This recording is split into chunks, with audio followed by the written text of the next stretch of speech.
So I'm going to be playing over the track in a second, playing through all 4 keys. Now again, reiterating, we're in the key of D, E, F sharp and A, and in that order, all right? Now this is an altered dominant chord progression, so it's D7 sharp 9, etc. And we're using the blues scale over that.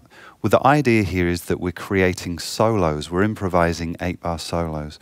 So I'm trying to start out with a strong intro to my solo, a nice middle section that maybe reiterates some of the ideas, so phrases, you know, nice repetitive phrases, and then maybe a crescendo towards the end of that solo to say, okay, I'm at the end of what I wanted to say in that key.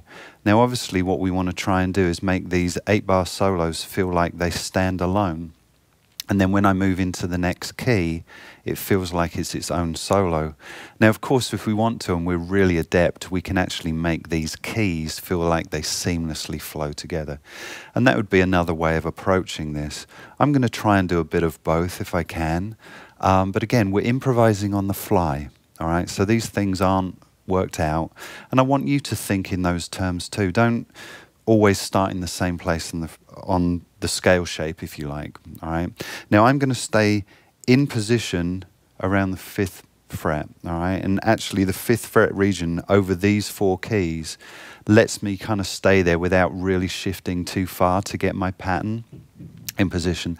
Some of the keys that I'm going to be giving you through these courses, you may find that you've shifted a semitone or a whole tone to facilitate the patterns. Nothing wrong with that. We have to, right? If it's not there, it's not there. So we go to those things. So the idea here is I'm going to play over the 4 keys, seamlessly create my solos, and move into my next key as if it was a new solo. All right, so let's pull up that track, check that out, and of course it will be tabbed and notated for you if there's something tasty in there you want to nick. So anyway, I'll see you in the next segment.